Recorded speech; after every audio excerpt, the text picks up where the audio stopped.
Welcome back once again to the Imaginary Gallery. It's TJ, your host, and we are on part 3 in the list of manipulation tactics as outlined in George Simon's brilliant book, In Sheep's Clothing: Understanding and Dealing with Manipulative People.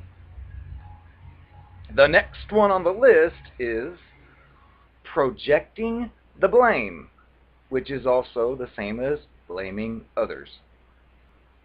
And he says that aggressive personalities are always looking for a way to shift the blame for their aggressive behaviors. The covert aggressives are not only skilled at finding scapegoats, but they're also experts at doing so in very subtle and hard to detect ways. And then he refers to a case between Bill and Janet and says that Bill abusively drinks. Not only that, he knows, based on a long history, very long history, that when he drinks, he becomes quite abusive in other ways. When Janice calls these things to his attention, he doesn't challenge her outright. However, he does carefully point out how he only starts drinking when he's feeling unsupported by her, and that he doesn't do the things she complains about unless he's been drinking. He doesn't say so directly, but Bill is blaming Janice and alcohol for his abusive behavior.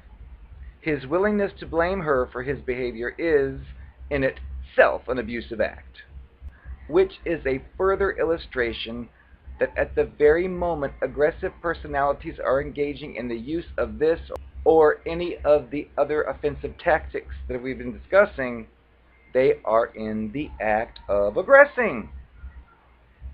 Next is feigning innocence. This is when the manipulator tries to convince you that any harm that they've done was unintentional, or that they really didn't do something that they've been accused of doing. The tactic is designed to make you question your own sanity and judgment, which is gaslighting. Sometimes this tactic can be as subtle as a look of surprise or even a look of indignation on their face when they're confronted with an issue. Even the look is meant to have you second guess whether or not you were justified in calling them out on a problem behavior. Next, feigning ignorance or confusion, which is closely related to the previous, feigning innocence.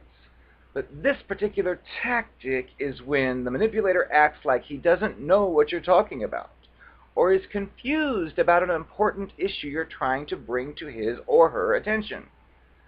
It's the manipulator's way of trying to get you, once again, to question your sanity by playing dumb. Now, this is one we can use in counter-manipulation, which we've covered in other videos. When you realize what you're dealing with and you're stuck with them for some period of time, well, switch the gears and you start feigning ignorance. Anyway, that's off the subject. Dr. Simon says that all of the various disturbed characters tend to use the tactics of feigning ignorance or confusion. It's a very effective way for them to veil their malevolent intentions. And he tells you, remember, disturbed characters, most especially the various aggressive personalities, are very goal-oriented, agenda-driven individuals whose use of tactics is conscious, calculated, and deliberate. So although they will frequently claim they just don't know what you're talking about when you confront them, or had no idea they did what you found offensive, it is very important for you to not buy into the notion that they're not fully aware, because they are. Next is brandishing anger. And our little Simon says that it might appear a bit odd or even inappropriate to cast the expression of anger as a manipulative power tactic. The conventional wisdom is that anger is an involuntary emotional response that precedes aggression. This is the basis for popular anger management programs. However, in Dr. Simon's experience, and other researchers, and me too, is that a deliberate display of anger can be a very calculated and effective tool of intimidation, coercion, and ultimately manipulation. Moreover, when it comes to understanding aggressive personalities, it is a terrible mistake to think that anger is going to necessarily precede aggression. And then he gives an example. Consider the aggressive driver. The person exceeding the speed limit by 25 miles an hour to get from A to point B is clearly in the aggressive mode of behavior. When that person is most likely to become angry is when someone enters the highway in front of them going 10 miles an hour below the speed limit. In other words, frustrated aggression begets the anger, and the aggressive driver may blow their horn, tailgate, and engage in all sorts of displays of rage and intimidation, road rage, to get the driver ahead of them to move out of the way. Perhaps they'll eventually find room to pass them, and then after they do that, all is right again in the world. Aggressive personalities use overt displays of anger to intimidate and manipulate others. They're not angry to start with. They just want what they want, and they get angry when it is denied. Then they'll use whatever tactics will remove the obstacles in their way. Sometimes the most effective tactic is brandishing sufficient emotional intensity and rage to shock another person into submission. Now, Simon has presented the principal tactics that covert aggressives use to control and manipulate others. They're not always easy to recognize. Although all aggressive personalities tend to use these tactics, the covert monsters generally use them very slickly, subtly, and adeptly. Anybody dealing with a covert aggressive person will need to heighten gut-level sensitivity to the use of these tactics if they are to avoid being taken in by them. And he also states it's very important to recognize that when someone uses these tactics frequently, you not only know what kind of character you're dealing with, but precisely because the tactics are both tools of manipulation as well as manifestations of resistance to change. You also know that they will engage in the problem behaviors again. You can give up your fantasy that in time things will be different. Nothing will change until they decide to stop fighting and start accepting.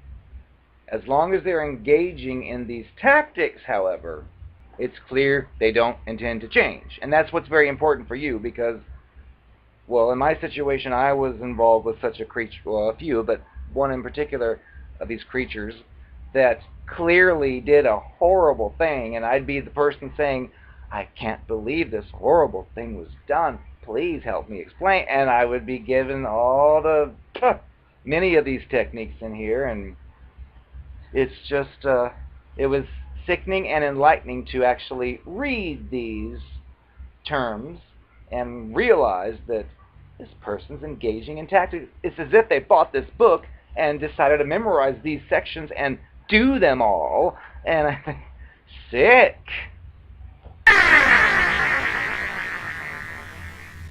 And don't even think about getting upset about any of this. I was the best thing that ever happened to you. Face it. Who cares if I used you for this and I used you for that? No one else was as beautiful as I was on your arm.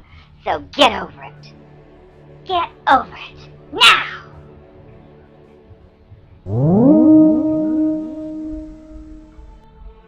Please give me a break and don't ask me any questions about the L word. Not lesbian. Love.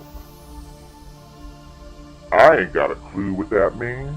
You probably think I'm a cold, heartless bitch, but I'm who I am, and you're just gonna have to accept it. And don't tell me I ruined your life again. It was your fault. I only found someone else because you didn't pay enough attention to me, so don't blame me for your actions.